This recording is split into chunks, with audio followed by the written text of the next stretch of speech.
Tub Talks with Damon. My special guest today is Adam Zeboski, all the way from San Francisco, California. Oh, I'm back. You're back! Thank you for being here. Thank you. Thank you. You are such, I'm so glad you're here. You are such an important part of the history. When we talk about PrEP, when we talk about pre-exposure prophylaxis, you are an essential component to that. And that's partly why I started this bathtub series, was to really capture the history from the people who have made it. And you're one of those people. Well, thank you. I'm so glad you're here. Glad to be in your tub and good to be back in New York. It's been a couple years since Yes. I've been here. It's very hot today. It is hot today. So we're just chilling in the tub. Before we get to the history though, Yeah. I would like to ask you, Adam, what do you like most about your body? I think I'll choose two areas. I like my mustache. Uh-huh. It's my trademark, like 70s porn mustache. Your stash? Your porn stash? Like this grows really Cute, well. yeah. Sometimes I'll shave this off and it's just that. Yeah. And then second would be probably my leg. Whoa. Just Look one at leg. Just one leg. Just one leg, okay. No, I have two, I promise. That's great. What do you like about your legs? I'm a cyclist, so I use these bad boys often, and nice and muscly now. I rode my bike for a whole week in June. For I want everyone to hear what you have to say. Come closer. So I did AIDS life cycle the 5th time in June, and my legs, they brought me luck, as they would say. Like my diamonds. These. Yeah, I did really well, and I trained really well, and it was canceled for 2 years because of COVID, and now everyone was so excited to be back on the road in California from SF to LA, and 7 days of fun. So you did the ride this year between San Francisco and LA. That's a 7-day bike ride. 7 days, Wow. 545 miles, my 5th one, and it was great. Lots of fun, yeah. That's amazing. How do you, I mean, so you're carrying, you're biking and you're carrying camping stuff, right? Or no? You don't have to carry anything but yourself and the whole, the organization for SF AIDS Foundation and the LA LGBT Center. They take care of all the logistics, like the gear bags, and then like the tents and the food. Everything is set up for you, and you just have to ride your bike all day long. Nice. Wow. Well, thank you for doing that. Oh, yeah. My pleasure. Your activism and resourcefulness and creativity is partly why I have found you inspirational for the better part of 10 years now. So let's go back in history a little bit. I want to recount this because I think some people really know this, but some people don't know how all this Truvada horse stuff happened. And by the way, heads up, because one of these duckies, this one. they got the Truvada horse ducky here, courtesy of one of our guests. Jed brought a Truvada horse ducky, so we're gonna. That term was developed.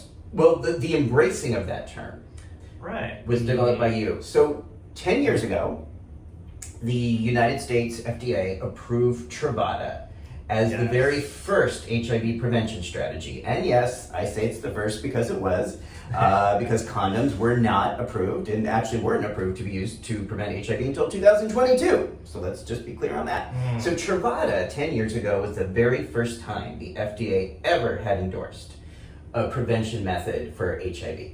Now, I thought this was good news. I thought this was cause for celebration. I had been using PrEP already for the year before and decided at that point that I was going to be open and transparent about that with everybody, with my family, with my coworkers, with my clients, everybody I knew. I was going to talk about this. And then that led to an opportunity for me to speak on Huffington Post Live, and immediately afterward, there was a column that came out called Truvada Horse with a question mark. With a question, like it was a question mark. And it threw me.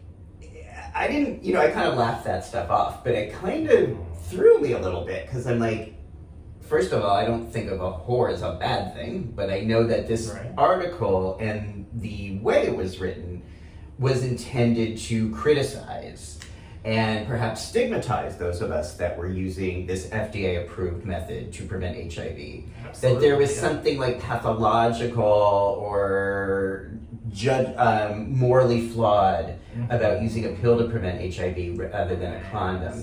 And unfortunately, that became how a lot of people learned about Truvada for the first time throughout 2012, 2013, and 14, was through that lens of stigma. Absolutely. So I was watching all this unfold, and I was rather befuddled by it, because I just didn't understand. I'm kind of naive sometimes, and I didn't really understand why people would penalize or stigmatize or should me or anyone who was enjoying their lives and enjoying better sex using Truvada for PrEP. So I was just watching this. You did something much more than watch it. So let's talk about what you started to do with that. Sure. We'll have to go back in time here. Yeah. It was 8 years ago, and I saw this commentary about PrEP being, for whores. So, no, really, I was doing my research, and I was already in the field as HIV test counseling and all the things. So I was looking at the research, and then to hear this commentary about PrEP being a bad thing, people were whores, and then I didn't want that trajectory for PrEP, so I wanted to do something. I thought, well, I live in San Francisco, I can really do something. I'm part of an organization already, and I can act now, sort of like an act up situation. So I reached out to the writer of the column, David, and we kind of chatted. And David Durant. Yeah. Love David. I do love David Durant very much. He's a great beard. Oh, yeah. And he's a great person. So when we're talking, I want to be clear, we're talking about this column. I really appreciate David and his accountability for this. But you were reading the same column. Mm-hmm. You were seeing that PrEP was being framed as a bad thing, and right, we want to shift that, reframe it, take that thing, flip it, and reverse it. I like to say. So Truvada whore. Right. You decided consciously. We'll reclaim it, the gays and SF at least. You want to call your best friend a whore or a bitch or something. It's cute, it's fun, it's whatever. So if we kind of shape this Truvada thing in that same kind of way, it's we're proud of what we're doing. We're claiming this term that we don't think is accurate at all, and it's just kind of reshaping how we look at these words that are used against us. So that's how that kind of rolled through 2014, and then I made some t-shirts with that hashtag, and I got really a lot of good response. And what was the response? People bought them. Lots of people bought them. They kept buying them, and I was using that money for AIDS life cycle fundraising too, and everyone kind of had a good response. And then newspapers started chatting me up, and one thing led to another. In the New York Times, that was May 2014. That was really interesting. It was a wild year, and things really did change after that. I feel like everyone kind of jumped on the PrEP wagon. So central to this was the idea you had, if someone's going to try to make us feel bad about a decision we're making, we can take that back. We can reclaim that. We can rebrand that. You gave it a hashtag, which was, again, at the time, was something I didn't know anything about hashtags. Yeah. This was 2014. But you were like, let's do a hashtag. Yeah, social media. Well, there were all these hashtag shirts around, and I thought, why not just use it this way? And you can be on Twitter or Instagram or even Facebook. That was pre-TikTok, so yeah. And then that's how you kind of find information about PrEP and learn about it and find people who kind of have the same ideas about it. Yeah. You made it a community. I mean, you made it something fun. Yeah. Something festive. You had the t-shirts. Yeah. And what I loved about it, and still do, is that you intentionally made it inclusive. So it wasn't Truvada specifically for PrEP. anyone who was using Truvada. That includes people living with HIV. Oh, that right. includes people not living with HIV. That includes anyone who's not taking Truvada but believes in the rights of someone to use Truvada to prevent or treat HIV. Yeah. Everybody got involved in this. Right, and there were even shirts that said I hashtag Truvada, like the pound sign, so it's like kind of a dirty thing. I pound them. That was fun. And then there were blue shirts, and then there were gray shirts, and then people would cut off the sleeves. It was like a fashion moment for a while. Yeah. I had a good time with it. And then you donated all the money that you made from that to AIDS Life Yeah, Center. I met my fundraising goal for sure. Wow. Yeah. So, I mean, I'm sure you have heard over the last 8 years the difference that has made, the difference I hope you're hearing, that you've helped so many people adjust their preconceived notions of Truvada as this horror stigma to something fun, something positive, something healthy for us to be doing. Yeah. I get that feedback, but I'm always quick to say I'm not the one who created that. You did. Well, I don't want it to be just about me. That's kind of something I said. It's like a community, and we're all kind of in it together. And I know it's kind of my idea, but everyone helped and participated in this movement, and I'm so glad that things are where they are now with PrEP. There's different kinds of PrEP. There's like injectable PrEP now. So things are moving in a good direction. I'm happy to see. I know you're very humble, but I have to ask, what is it like for you to know that you've played this role in our history, in the community's history? Well, I don't want to be known as just the horror t-shirt guy, but I've met so many amazing people through all this, and it just feels good to know that I did something that's been helping so many people that I don't even know about. Yeah. People telling their friends about PrEP after, it's a good situation. So then this all came out in an article we were featured in the New York Times, on the front page of the New York Times. But show out your wrists. Oh yeah, man. You're famous, they've got bubbles all over. With these famous wrists, if you go to, I'll put up the link to the PrEP article that's in the New York Times. Yeah, because they were showing your wrist and really featured your work.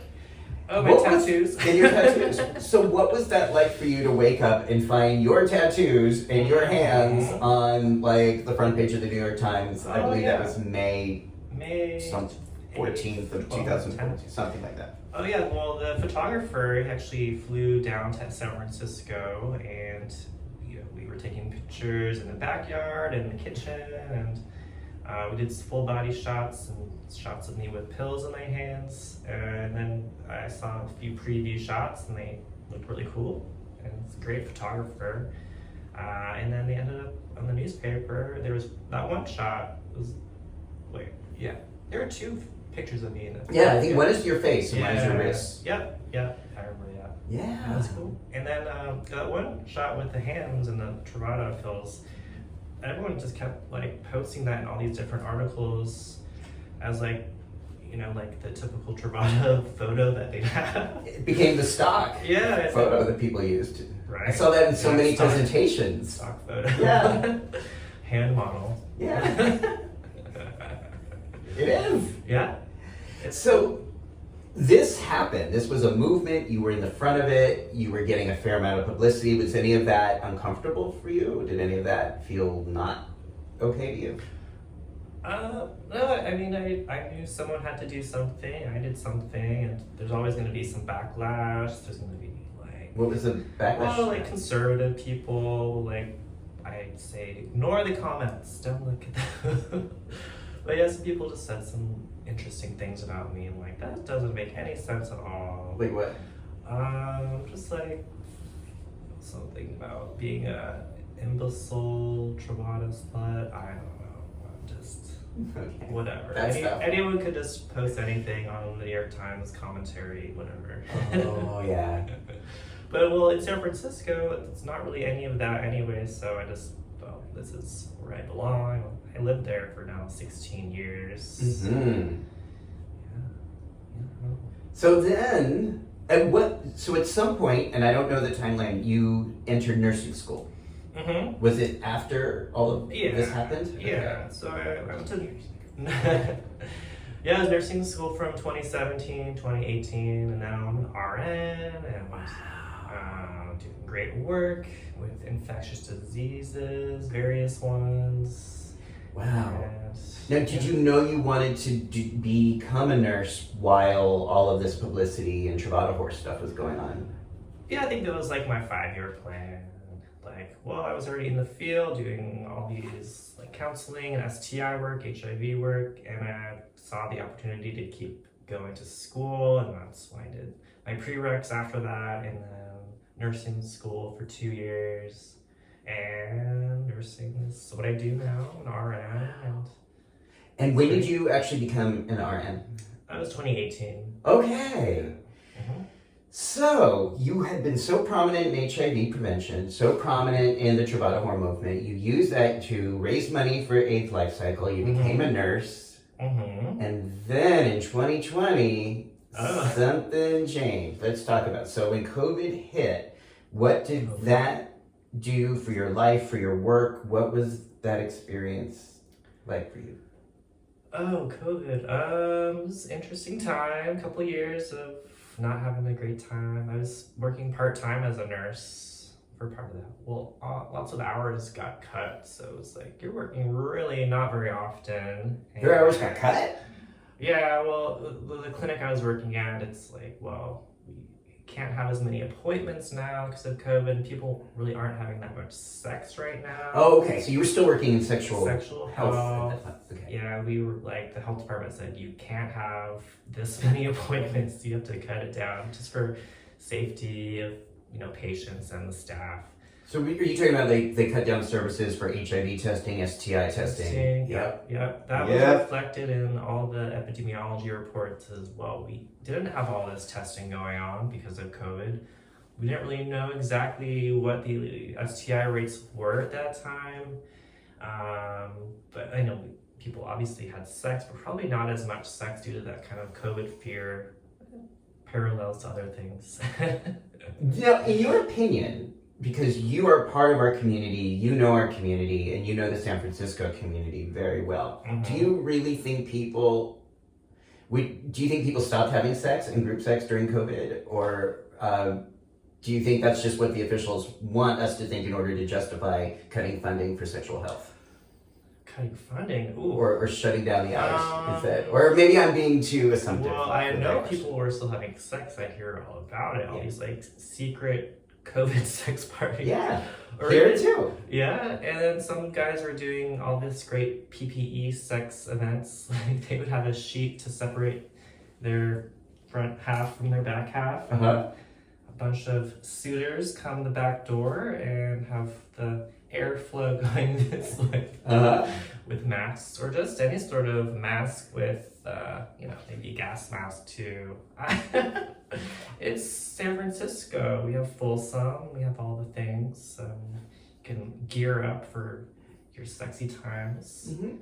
And it happened. People did it, and we all did it. Maybe not everyone, but. So I also think here in New York City, and there was not a stopping of sex. Unfortunately, we had Dimitri Daskalakis at the Department of Health at the time, and he put out some recommendations, some guidelines through the Department of Health for people to think about when they were having sex during the lockdown, the COVID lockdown of 2020. Mm-hmm. So I felt proud there was some recognition on the official level here that people weren't not having sex. At the same time, the clinics that we would typically use for testing and treating STIs were non-existent. Mm-hmm.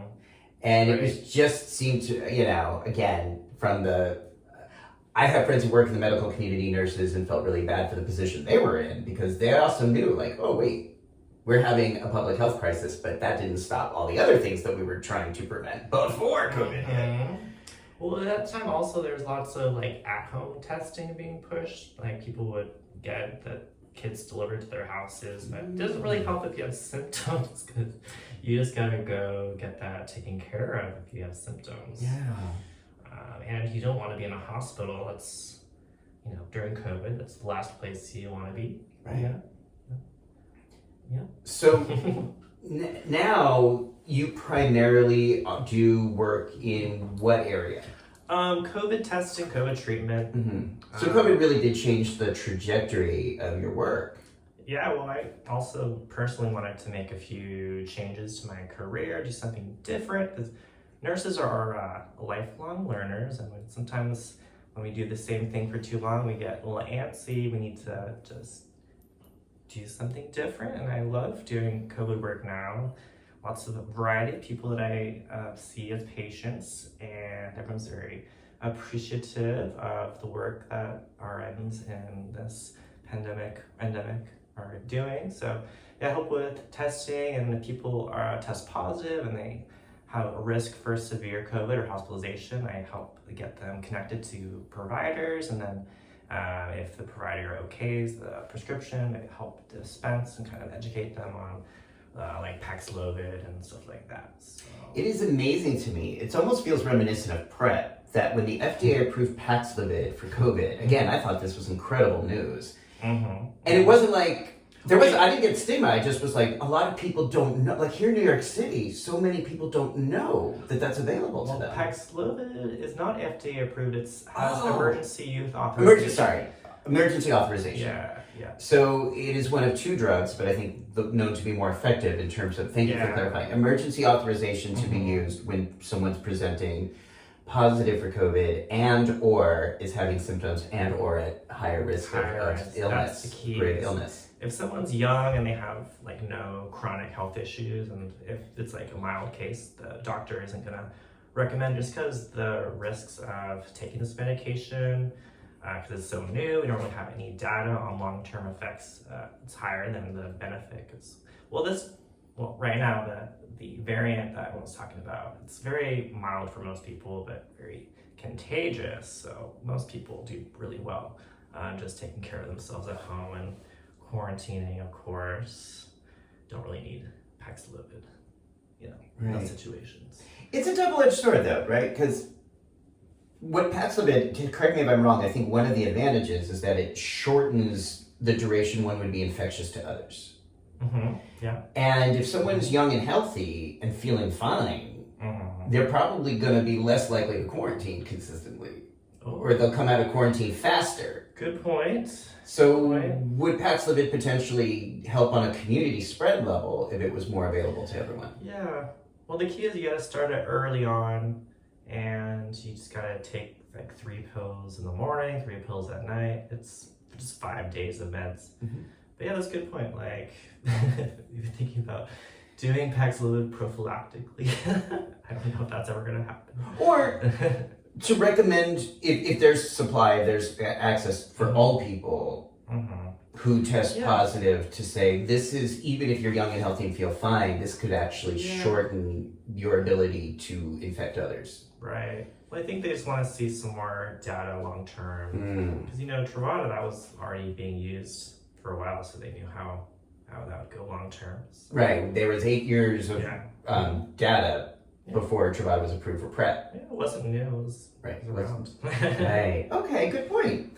So right now we are at the beginning of a different epidemic, monkeypox, and it's changing so quickly. So I'm a little hesitant to bring it up, because by the time people watching this, it could be drastically different from what we're looking at today. I'm just wondering, from a public health standpoint, from a nursing standpoint, how has monkeypox impacted or changed the work you're doing right now?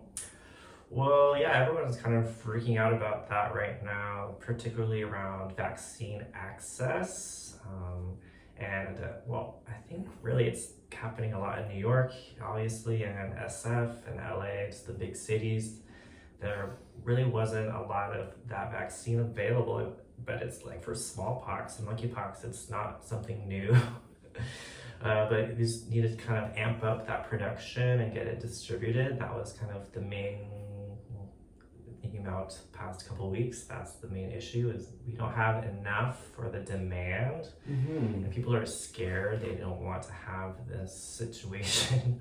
It's like 3-4 weeks of really intense, painful, lesions and feeling quite ill sometimes. So no one wants to get it, and there's this whole like body horror situation, and people don't want to be seen to have these lesions. That totally makes sense. So yeah, people are scared, and things are changing. I'm seeing that more and more people are getting access to that vaccine, Jynneos vaccine, so that's a good sign. Yes. I was thinking about the demand, because I know New York City, when appointments become available for vaccines, they're gone. Like over 1,000 vaccines the other day were gone in 8 minutes. Like Right. 1,000 vaccines in 8 minutes. And I kept thinking, what if there was, I wish people were as interested in PrEP as they are, I mean, it's like, it's been really hard to get people to, even over 10 years, the uptake of PrEP is still so very low in this country. Yeah. And I just was thinking, wow, okay, so we're seeing the community really rally around protecting themselves proactively to the best of their ability and really fighting hard to get an access to a vaccine for monkeypox. Mm-hmm. I just wish there was similar demand for PrEP. Well, monkeypox is a very visual thing. People don't want to be seen. And HIV used to be. Yeah. 10 years ago, there were really great treatments already, so. Yeah, good Yeah, I point. don't know, people love their appearance. Yeah, I don't know, just thoughts I had about it. Now, for old people like me, people born before 1972, I know that we have a little mixed information. I know you can't speak facts, but in your opinion, do you think that the smallpox vaccines that we received in the 60s and early 70s are protective against the monkeypox virus today? Ooh, I don't think I know that data. Okay. But, I do know people of that age are getting monkeypox. People over the age of 50? Yeah, I've heard of cases. Oh, okay. I'm not sure the rates of that vaccine in those patients, but I really don't know how much that immunity wanes over decades. Mm-hmm. I don't think anyone knows for sure. Some people are saying that the vaccines are working well. They're not perfect, but they are working fairly well. I've heard anecdotally in New York City that the cases that they have seen are all under the age of 48, which indicates that the smallpox vaccines we got are working well, but I guess we're really not going to know that for a while. Yeah, we'll take some time to kind of piece through the information going on. Yeah.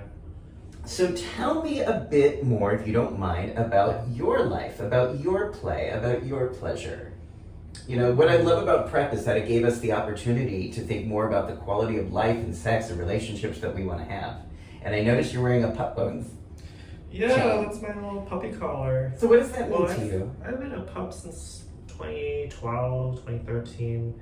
So it's kind of about, subcultures and the leather community and kind of the queer BDSM type communities. And, you want to kind of find your community and your tribe. So that's kind of what it's about. A lot of people will enter in this kind of puppy headspace. What's the puppy headspace? It's like playful, silly, cute, just kind of, sometimes you don't want to be serious all the time. You just want to kind of be in that puppy headspace. So, but some pups are owned kind of by a master or a handler, and some aren't. It's also kind of this like leather new guard versus old guard situation. So say more. What's the old guard and the new guard? Old guard leather is kind of like you have all these traditions from old times, and you kind of try really hard to keep those traditions going in the leather world. But the new guard is kind of just like reshaping old traditions and making it suit people in current times. Kind of just kind of reshape how things are done in leather and whatnot. So the pups I know usually are all kind of new guard and kind of form these bonds and communities with other pups and like a sort of brotherhood or sisterhood or just like friend subculture friendliness. When you say sisterhood, are there people who are gendered female who enjoy pup life? Oh, absolutely. Wow. All sorts of gender spectrum folks, non-binary, trans, cis, all the things. Yeah, it's not just one thing. And did you say there was a difference between old guard and new guard in terms of ownership? Mm-hmm. From my perspective, a lot of the old guard puppy people will say, well, you need to be owned and collared by someone like your handler. You can't name yourself. Very much old guard mentality. And for me, I kind of wanted to be my own handler or own person, daddy perhaps, if you will, to just take care of myself in that way and make it my own and not dependent on someone else. So in the new guard, there's more of that autonomy, the ability to say, I want to have this for myself, whether someone else is showing up for this or not. Yeah, just reshaping traditions and making it work for you. And is there resistance to that or arguments against that? There's always going to be arguments within communities or controversy, but I think people are over time kind of shifting how they think about it, and that's always going to happen. So, yeah. Wow. Do you have a handler now? No. What do I say? I have a team on my AIDS life cycle team. We're called Daddies and Dogs. Some of us more identify with the daddy term, some are pups, some are pup adjacent. I also have my old team, the pedal pups from AIDS life cycle. Most of us are pups as well, so I'm really drawn towards pups and cyclists. And but also I like daddies too. I have a few in mind.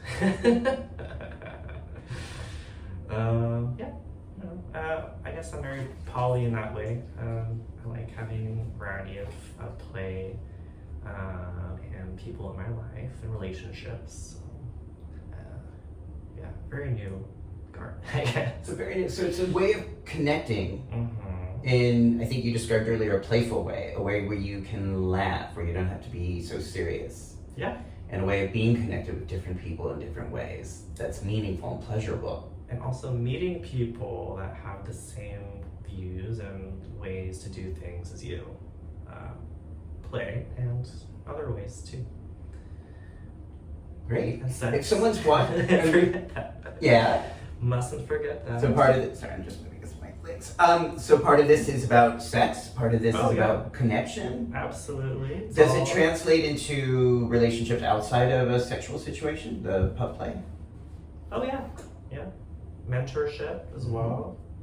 Just a variety of different kind of connections that you can get from here in this puppy world, I guess. Wow.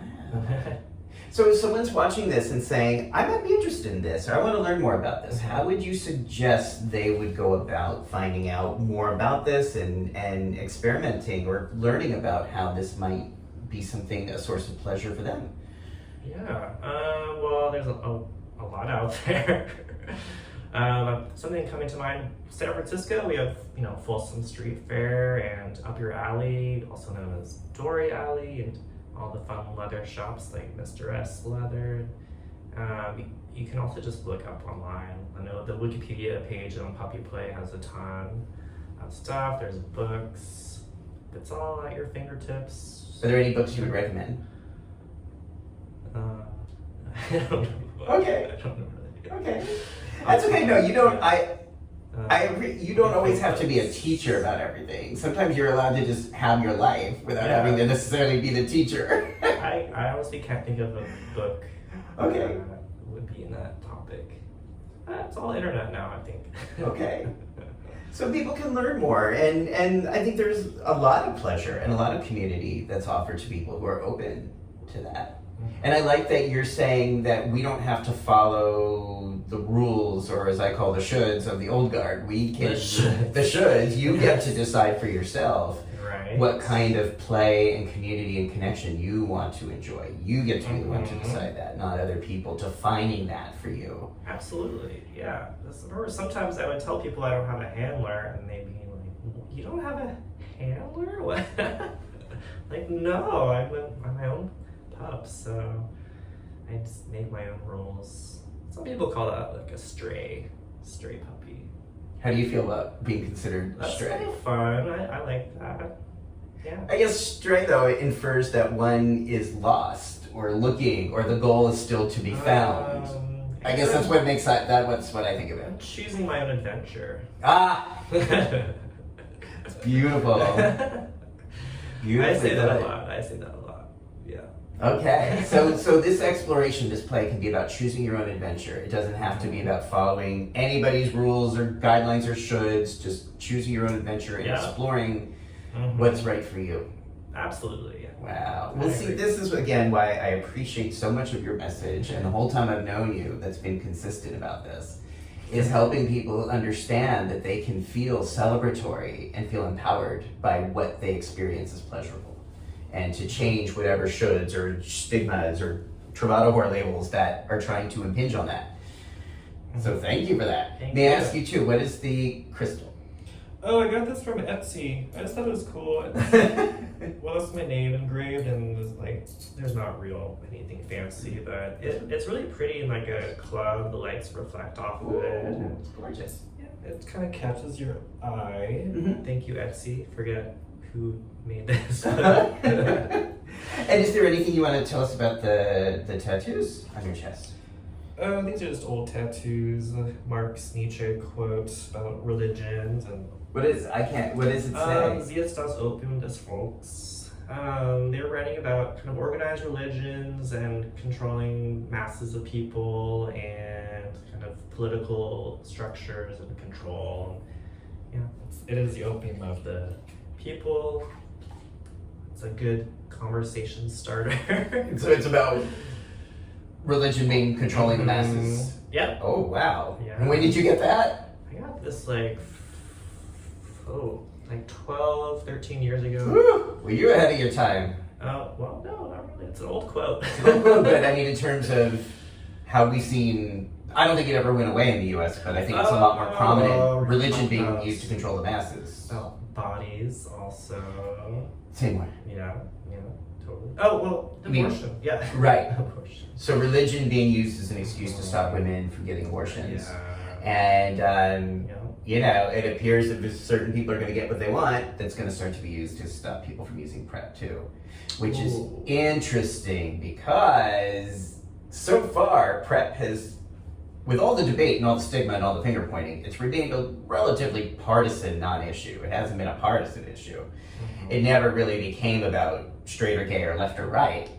Right. Yeah, the fighting, I feel like it never really entered the conservative world. It was kind of just within the community, and I don't think they really was there much? Well, Weinstein, but that's about it. Yeah, I mean, there were conservative gay people and what I call the incels, the involuntarily celibate people, who were angry about those of us that were getting fucked all the time and wanted to stop us from doing that. However, it never became a political hot potato on the left or the right. And my concern with what I've been seeing this past week is that it could be at some point. Yeah, people are scared. That totally makes sense to think that could be down the pipeline. Yeah. Hopefully not. And if it does, I mean, again, we're going to continue, just as we did 10 years ago, we're going to continue to use social media to help people access PrEP, get PrEP, whether that means through whatever means necessary, directly or indirectly. 10 years ago, we were helping people import. And a lot of people in the US still import PrEP because it's just easier for them to import generics than it is to go through the rigmarole of insurance and pharmacies. Thailand, thank you. Yeah. I think so. One of the guests that I had here was Phil Joffe, who started the Dynamics Pharmacy, the international pharmacy. Dynamics. You told me about Yeah. I heard about probably your own Facebook page. Yeah.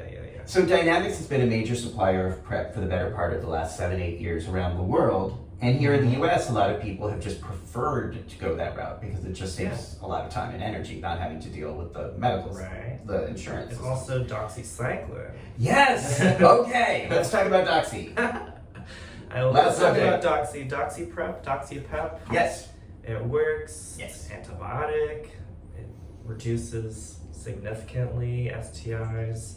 It's not FDA approved for this indication yet, but yes, it works. Yes. Well, the UCSF just posted that report like a month ago. It says it definitely makes a difference and very well tolerated. So there's like doxyprep, it's when you take doxycycline every day. Doxypep is when you take 200 milligrams after sex within 48 hours. I take it. I do too. I was prescribed it for my skin, so thank you. All right. Well, during COVID, we had to wear a mask like 10 hours a day as a nurse. Your skin gets messed up. Right. So doxycycline is already in widespread use for a variety of reasons, for acne, for malaria. It's kind of a catch-all antibiotic when people don't really It's know. used a It's lot. already being used a lot. Mhm. And again, it's another drug that turns out it has another value, just like Truvada did. It has another additional value, which is to prevent the transmission, to prevent, we know definitely we have the data for syphilis And chlamydia. and next week. So by the time you watch this, the data will be released from UCSF. They're going to release it at the Montreal conference next week. So they put out a press release saying, we're seeing really, heads up everybody, we're seeing really good results. By the time this airs, we're going to actually have those numbers, and I will make sure there's a link down below because I don't have them right now, but we will have that data by next. I'm so glad that came out because before that, all these medical conservatives were talking about, you can't do doxypep, doxyprep. No, there's gonna be resistance and all this commentary that was like word for word from the whole prep thing. Like I've heard all these arguments before. Right, they said the same thing about Truvada. Like rolling my eyes like, hello, Right. do you not remember anything? Right, from 10 years ago, yeah. Well, this country does seem to have an amnesia problem, and especially your tattoo is the best sign of that. Keep this around. Yeah. So it looks like for the foreseeable future, Adam, you and I are going to continue on this path of helping people get the information, the data, the facts, and the access to the science and medications they need to live their lives with meaning, with play, with quality. Yeah, you gotta have fun. Hello. Yeah. I do. I do too. No, and I'm just so glad from early on that you have stepped up for this and been such a part of this. And we're so wise with how you use social media and use hashtags to reclaim a stigmatizing term in a way that helps people celebrate. Thank you. Well, you did too. Thanks. Well, I do what I do, which is education, but I didn't have really the wherewithal of social media or hashtags to do that kind of thing. I didn't really know about that kind of thing. Facebook group. How many people are in that now? So there's about 22,000 members now. I actually stepped down from my responsibilities with that, but Michael Chansley, who was a guest, you can see his tub top, he was in this bathtub, and Michael Chansley is now running the group and doing a beautiful job. Well, you started it, so I feel very proud of that. Yeah. But it just means that, again, so now these bathtub interviews and for the foreseeable future, I think we are going to be in this fight of helping people, what I say, be proactive, responsible, and empowered about their pleasure and protection. That's what PrEP needs to be. Great. All right. Is there anything I haven't asked you that you want to talk about? Anything you want to say? Well, what do we do now? Well, we're going to do the live stream at some point. I don't have an OnlyFans, just so you know. If people want to follow your work and see your career, see more, where would you like people to do that? Well, mostly it's Instagram, Pup Bones. It's just @pup_bones. I've had that forever. I also have this Facebook group. It's a lot smaller than that one, but it's just look up like doxypep, doxyprep, Truvada whore, Descovy whore. It's there, the hashtag. Is this the group you started? It's a Facebook group. It's kind of a lot like yours, but not as active, but it helps me post important things that I come across. Okay, so that link will be right down. If you're watching this on YouTube, the link to Adam's Facebook group will be there. And you're constantly, again, this idea of facts and science and data for pleasure, purpose, and fun will be, you update that page so people can learn more about these ideas. I've been posting a lot about monkeypox and where to get those vaccines. Okay. So I just gotta spread that information around. Great. So everybody, I hope you're watching this, you'll think about these topics. Think about bringing these up amongst your friends, whether you sit in a bathtub or a hot tub or a pool or a dinner table or a concert, wherever it is. What does it mean to you and your community to use science and facts and to be proactive, responsible about your pleasure and protection? And if you like this interview and you want to see more, please subscribe down below, because if I get 1,000 subscribers, I'll eventually be able to do live streaming. Ooh, yes. So live streaming allows you to do sort of like on-topic current events as they unfold. Say like, subscribe, comment, etc. Yeah, to do all that. Buy your book. Oh. And buy my books. Are you ever going to write a book about your life and about your experience? I've thought about it, but yeah. Okay. I have lots of topics I have in mind, so we'll see. But Okay. I'm a nurse, so be a nurse. Okay. All right, everybody. Have a wonderful day. Thank you for watching. Bye. Bye-bye.